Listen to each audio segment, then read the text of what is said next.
কালো জাদু। চলুন শুনে আসি এই ভয়ানক ঘটনাটি। রাতে একা পড়বেন না, কারণ এই ঘটনাটা শুধু ঘটনা না। 2019 সালে একটা ভুল জায়গায় বসেছিলাম, আর সেই ভুলের শাস্তি আমি এখনও দিচ্ছি। যে ছায়াটা প্রথম দেখেছিলাম সেটা আবার ফিরে এসেছে, কিন্তু এবার সেটা বাইরে না, আমার ভেতরে। আপনি কি বিশ্বাস করেন আপনার সবচেয়ে কাছের মানুষই আপনার সবচেয়ে বড় শত্রু হতে পারে? শেষটা জানার আগে থামতে পারবেন না। আর একটা কথা, পিছনে কেউ আছে কিনা একবার চেক করে নিন। আমার নাম আরিয়ান কাবির। ধরে নিন, বাড়ি ময়মনসিংহের এক প্রত্যন্ত গ্রামে, যেখানে সন্ধ্যের পর বাতাসও অদ্ভুতভাবে ভারী হয়ে যায়। আমি আজও নিশ্চিত না আমি যা দেখেছি সেটা দুঃস্বপ্ন ছিল নাকি কেউ আমাকে সত্যিই ডেকে নিয়ে গিয়েছিল। ঘটনাটা শুরু 2019 সালের জানুয়ারিতে। শীতের রাত, কুয়াশা এমনভাবে নামতো যেন চারপাশটা ধীরে ধীরে গিলে খাচ্ছে। আমার খুব কাছের বন্ধু, নাম দিই নাবিল, বিদেশ থেকে দেশে ফিরল। ও আসার পর আমরা মিলে একটা নাইট ক্রিকেট টুর্নামেন্ট আয়োজন করলাম। মাঠটা ছিল গ্রামের এক প্রান্তে, আর ঠিক পাশেই ছিল একটা পুরনো কবরস্থান, যেখানে কিছু কবর অর্ধেক ভাঙা, কিছুতে নাম মুছে গেছে, আর কিছু কবর এমনভাবে বসে গেছে যেন ভেতর থেকে কেউ চাপ দিচ্ছে। গ্রামের বয়স্করা বলতো ওই জায়গায় রাতের পর কেউ বসে থাকলে সে একা থাকে না। আমরা হেসেছিলাম। ভুলটা সেখানেই হয়েছিল। এক রাতে আমি আর নাবিল মাঠে বসে পরিকল্পনা করছিলাম। সময় তখন রাত প্রায় 2:30। চারপাশে নিস্তব্ধতা, শুধু দূরে কুকুরের ডাকা আর কুয়াশার ভেতর হালকা বাতাস।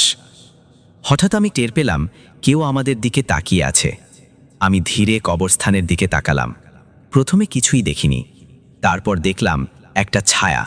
ছায়াটা মাটিতে না, বাতাসে দাঁড়িয়ে আছে, আর সেটা ধীরে ধীরে লম্বা হচ্ছে।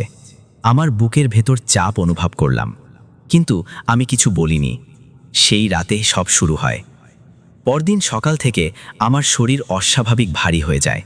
মনে হচ্ছিল কেউ আমার মাথার উপর বসে আছে। দুপুরে কবরস্থানের পাশে বসেছিলাম। হঠাৎ দেখি মাটিতে একটা ছায়া। এইবার সেটা আমার না, কারণ আমার শরীরের ছায়া অন্যদিকে। ছায়াটা ধীরে ধীরে নড়ছে, তারপর হঠাৎ সেটা আমার পায়ের কাছে এসে থামল। আমি দাঁড়াতে চাইলাম, পারলাম না। মনে হচ্ছিল কেউ আমার পা ধরে রেখেছে। এরপর সব অন্ধকার। জ্ঞান ফিরল রাতে, কিন্তু সেই রাতেই আমি প্রথমবার শুনলাম আমার নাম ধরে কেউ ডাকছে, ফিস ফিস করে, ঘুমের ভেতর না, জেগে থেকেই। এরপর কয়েকদিন আমি একই স্বপ্ন দেখতে থাকি। একজন লম্বা মানুষ দাঁড়িয়ে আছে, তার মুখে কোনো চোখ নেই। সে শুধু বলে, তোমাকে ডাকা হয়েছে। তারপর এক রাতে আমি আর নাবিল নদীর পাড়ে গেলাম। ফেরার পথে একটা পুরনো তেঁতুল গাছের নিচে পৌঁছতেই হঠাৎ বাতাস বন্ধ হয়ে গেল। চারপাশের শব্দ থেমে গেল। আমরা থেমে গেলাম। গাছটার নিচে কেউ দাঁড়িয়েছিল। এইবার সেটা স্পষ্ট, লম্বা, অস্বাভাবিক লম্বা, সাদা কাপড়, কিন্তু সেই কাপড় নড়ছে না, যেন বাতাস তাকে ছুঁতেও পারছে না। আমরা দোয়া পড়তে শুরু করলাম। হঠাৎ সে মাথা নিচু করল। তার মুখের জায়গাটা ফাঁকা, একটা গভীর অন্ধকার গর্ত। তারপর সে এক পা এগোলো। আমরা দৌড় দিলাম। বাসায় এসে দেখি আমাদের কাপড় ছেঁড়া, কিন্তু ছেঁড়াটা স্বাভাবিক না, যেন কেউ ধারালো কিছু দিয়ে নিখুঁতভাবে কেটেছে। এরপর আমাকে এক আলেমের কাছে নেওয়া হলো। তিনি আমাকে দেখে চুপ হয়ে গেলেন। তারপর বললেন, তুমি একা না। তিনি একটা তাবিজ দিলেন। কিছুদিন সব শান্ত ছিল। আমি ভাবছিলাম সব শেষ, কিন্তু আসল ভয় তখনও শুরুই হয়নি। 2023 সালের এক রাতে আমি হঠাৎ ঘুম থেকে উঠলাম। জানালার বাইরে একটা আলো। আমি তাকিয়ে দেখি একটা ঘড়ি ঝুলছে, কিন্তু সেটা উল্টো দিকে ঘুরছে, টিক টিক টিক। কিন্তু শব্দটা স্বাভাবিক না। প্রতিটা টিক যেন বুকের ভেতর ধাক্কা দিচ্ছে। আমি বাইরে গেলাম। ঘড়িটা একটু দূরে সরে গেল। আমি এগোলাম। এটা আবার সরে গেল। আমি বুঝতেই পারিনি কখন আমি গ্রামের বাইরে চলে এসেছি। হঠাৎ দেখি আমি সেই কবরস্থানে দাঁড়িয়ে। চারপাশে কেউ নেই, কিন্তু মাটির নিচ থেকে যেন ফিসফিস শব্দ আসছে। তারপর মাটি ফেটে উঠল, একটা হাত বেরোলো, তারপর আরেকটা। আমি পিছিয়ে গেলাম, আর তখনই আমি তাকে দেখলাম, সেই মানুষটা। কিন্তু এবার সে একা না, তার পিছনে আরও অনেক ছায়া। সবাই আমার দিকে তাকিয়ে আছে। তারপর একসাথে তারা বলল, সময় শেষ। আমি দৌড় দিলাম, তারপর কিছু মনে নেই। জ্ঞান ফিরল কবরস্থানে। এরপর শুরু হলো অসুস্থতা। ডাক্তার কিছু বুঝতে পারল না। শেষে পাবার সেই আলেম এলেন। এইবার তিনি বললেন, এটা কালো জাদু, একজন খুব কাছের মানুষ করেছে। তারপর এক রাতে আচার শুরু হলো। ঘরের চারপাশে অদ্ভুত চিহ্ন আঁকা হলো। মোমবাতির আলো কাঁপছিল। হঠাৎ ঘরের ভেতর তীব্র পচা গন্ধ ছড়িয়ে পড়ল। একজন মানুষের শরীর কাঁপতে লাগল। তার চোখ উল্টে গেল, তার কণ্ঠ বদলে গেল। সে বলল, একে বেঁধে রাখা হয়েছে তার প্রাণ ধীরে ধীরে নেওয়ার জন্য। তারপর মাটির নিচ থেকে বের করা হলো একটা পুতুল।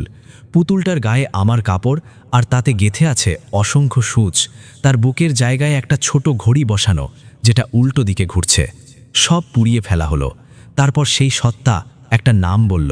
আমি শুনে স্তব্ধ হয়ে গেলাম।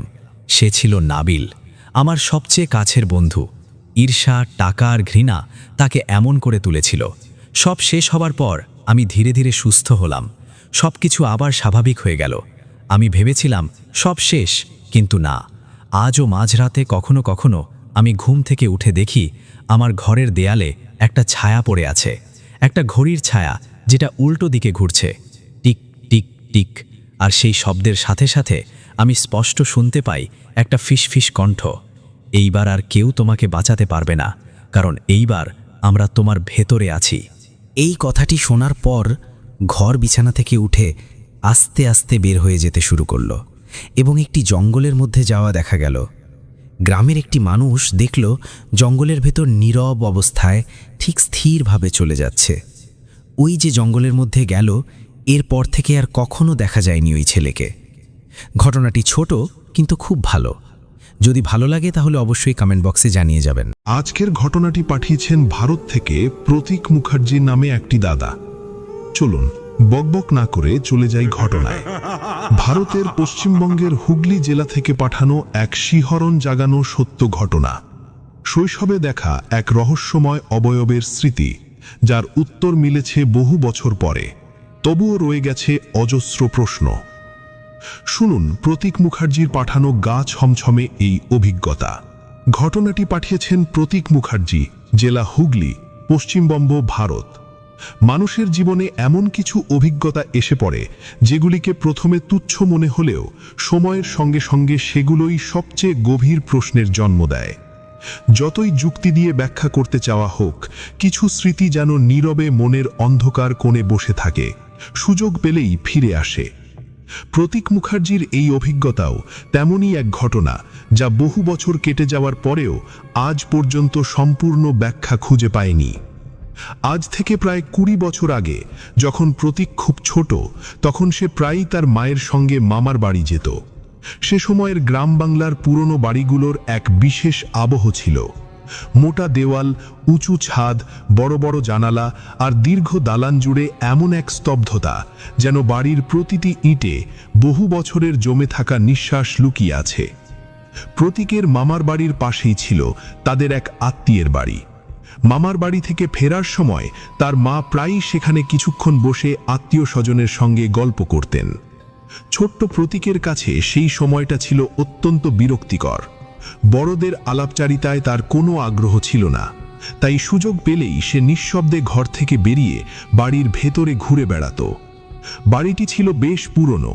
ভেতরে ঢুকলেই এক ধরনের স্যাঁতসেঁতে গন্ধ নাকে আসত। কোথাও চুন খসে পড়েছে, কোথাও দেওয়ালে কালচে দাগ, কোথাও পুরনো কাঠের দরজায় ক্ষয়ে যাওয়া রং। ডাইনিং ঘর থেকে বেরিয়ে একটি দীর্ঘ অন্ধকার দালান ছিল। সেই দালানের এক পাশে পাশাপাশি কয়েকটি ঘর। প্রথম ঘরটির দরজা সবসময় বন্ধ থাকত। দ্বিতীয় ঘরটির দরজা আধ খোলা, ভেতরে খুব সামান্য আলো। একদিন কৌতূহলবশত প্রতীক ধীরে ধীরে সেই দরজার সামনে গিয়ে দাঁড়ায়। ঘরের কোণে টিমটিম করে জ্বলছিল লালচে রঙের একটি নাইট ল্যাম্প। সেই ক্ষীণ আলোয় খাটের উপর একজন মানুষকে শুয়ে থাকতে দেখা গেল। মুখ স্পষ্ট বোঝা যাচ্ছিল না, কিন্তু মাথার ছোট ছোট সাদা চুলগুলো স্পষ্ট ধরা পড়ছিল। শরীর সম্পূর্ণ স্থির, যেন বহুক্ষণ ধরে একইভাবে শুয়ে আছেন। ঘরটিতে এমন এক নিস্তব্ধতা ছিল যেখানে নিজের শ্বাসের শব্দ অস্বস্তিকর মনে হয়। ছোট্ট প্রতীক তখন খুব বেশি গুরুত্ব দেয়নি। সে আবার ফিরে গিয়েছিল অন্য ঘরে। কিন্তু কয়েক মাস পরে আবার যখন সে সেই বাড়িতে গেল, তখন ফের একই দৃশ্য তার সামনে উপস্থিত হলো। একই অন্ধকার দালান, একই আধখোলা দরজা, একই লালচে টিমটিমে আলো, আর সেই একই মানুষটি খাটের উপর শুয়ে আছেন, যেন সময় একটুও এগোয়নি। এরপর আরও কয়েকবার সে সেই বাড়িতে গিয়েছে। প্রতিবারই দৃশ্যটি এক। মানুষটি কখনো পাশ ফেরেননি, কখনো ওঠেননি, কখনো কাউকে ডাকেননি, কখনো কাশেননি, কেবল একইভাবে শুয়ে থেকেছেন, যেন তিনি মানুষ নন, বরং ঘরেরই এক স্থির অংশ, বহুদিনের পুরনো কোনো ছায়া। প্রতীকের মনে ধীরে ধীরে কৌতূহলের সঙ্গে এক অদ্ভুত ভয় জন্ম নিতে থাকে। সে লক্ষ্য করেছিল বাড়ির অন্য কাউকে কখনো এই ঘরে ঢুকতে দেখা যায় না। কেউ তার জন্য জল নিয়ে যায় না, ওষুধ দেয় না, খোঁজ খবর নেয় না। ডাইনিং ঘরে বড়দের গল্পের মধ্যেও কখনো তার নাম উচ্চারিত হয় না, যেন ঘরের ভেতরে কেউ নেই। অথচ প্রতীক নিজে বারবার দেখছে সেখানে একজন শুয়ে আছেন। একদিন বাড়ি ফিরে সে মাকে জিজ্ঞেস করল, দালানের পাশের ঘরে যে সাদা চুলের লোকটি শুয়ে থাকে, তিনি কে? প্রতীকের বর্ণনা শুনে তার মা স্বাভাবিক গলায় বলেছিলেন, ও তো আমার কাকা হয়। কথাটি শুনে প্রতীক স্তব্ধ হয়ে যায়, কারণ তার মায়ের সেই কাকাকে সে ভালো করেই চিনত। শুধু তাই নয়, যেদিন সে ওই ঘরের সামনে দাঁড়িয়ে সেই মানুষটিকে দেখেছিল, সেদিনই মায়ের কাকা ডাইনিং ঘরে বসে অন্য সবার সঙ্গে গল্প করছিলেন। প্রতীক নিজে চোখে দেখেছে। একই সময়ে একজন মানুষ কি দুটি জায়গায় থাকতে পারেন? সে মাকে বলেছিল ঘরে শুয়ে থাকা মানুষটি তার কাকা নন, কিন্তু মা কথাটিকে শিশুসুলভ ভুল বলে উড়িয়ে দিয়েছিলেন। ভেবেছিলেন আধো আলোয় ভুল দেখেছে। বিষয়টি আর কেউ গুরুত্ব দেয়নি। তারপর ধীরে ধীরে ওই বাড়িতে যাওয়া কমে যায়, সময় এগিয়ে চলে, প্রতীক বড় হয়। পড়াশোনা, কাজ, সংসার জীবনের নানা ব্যস্ততার ভিড়ে ঘটনাটি চাপা পড়ে যায়, কিন্তু কখনো পুরোপুরি হারিয়ে যায় না। মাঝে মধ্যে গভীর রাতে হঠাৎ করে তার মনে পড়ে যেত সেই ঘরটির কথা, লাল আলোয় ভেসে থাকা এক নিঃশব্দ অবয়বের কথা। আর মনে পড়লেই শরীরের ভেতর দিয়ে অকারণ শীতল স্রোত বয়ে যেত। বহু বছর পরে একদিন পারিবারিক আড্ডায় অতীতের নানা কথা উঠেছিল। সেখানেই হঠাৎ একটি তথ্য সামনে আসে। প্রতীকের মায়েদের ছোটবেলায় ওই বাড়িতে এক বৃদ্ধা এসে দীর্ঘদিন থাকতেন। সম্পর্কের দিক থেকে তিনি ছিলেন প্রতীকের মায়ের ঠাকুরমার মা। স্বামীর মৃত্যুর পর জীবনের শেষ সময় তিনি মাঝে মধ্যে মেয়ের কাছে এসে মাসের পর মাস থাকতেন। আর তিনি থাকতেন সেই একই ঘরে, দালানের ধারের সেই আধখোলা দরজার ঘরে। প্রতীক নিঃশব্দে শুনছিল। তার বুকের ভেতর অকারণে চাপ অনুভূত হচ্ছিল। এরপর আরেকটি কথা শোনামাত্র তার শরীর ঠান্ডা হয়ে যায়। বৃদ্ধা অল্প বয়সেই বিধবা হয়েছিলেন। সেই সময়কার নিয়মে তার মাথার চুল ছোট করে কেটে রাখা হতো। বয়স বাড়ার সঙ্গে সঙ্গে সেই ছোট চুলগুলো সম্পূর্ণ সাদা হয়ে গিয়েছিল। ঠিক যেমনটা প্রতীক দেখেছিল, ঠিক সেই ছোট ছোট সাদা চুল, ঠিক সেই নিশ্চুপ শুয়ে থাকা দেহভঙ্গি, ঠিক সেই ঘর। কিন্তু এক ভয়ঙ্কর সত্য তখনও বাকি ছিল।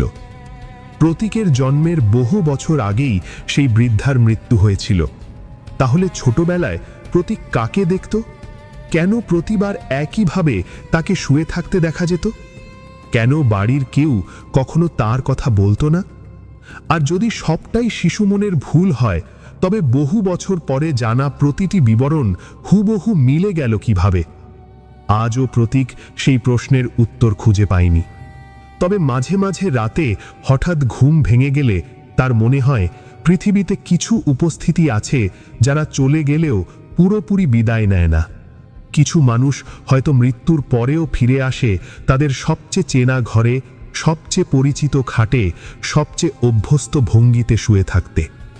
স্থানীয়দের মধ্যে এখনো নাকি একটি কথা চাপা স্বরে শোনা যায়, বাড়িটি বহুদিন আগেই প্রায় ফাঁকা হয়ে গেছে, কিন্তু গভীর রাতে দালানের সেই ঘরটিতে কখনো কখনো মৃদু লাল আলো জ্বলে ওঠে। দরজাটি অল্প ফাঁক হয়ে থাকে, আর কেউ যদি সাহস করে ভেতরে তাকায়, তবে খাটের উপর এক নিঃশব্দ সাদা চুলের অবয়বকে শুয়ে থাকতে দেখা যায়, যেন তিনি এখনো অপেক্ষা করছেন। কিসের জন্য তা আজও কেউ জানে না। প্রতীক এখন বড় হয়ে গেছে, এবং আজও ঘটনাটি অজানার মতোই রয়েছে। ঘটনাটি ভালো লাগলে কমেন্ট করবেন। চলুন চলে যাই পরবর্তী ঘটনায়।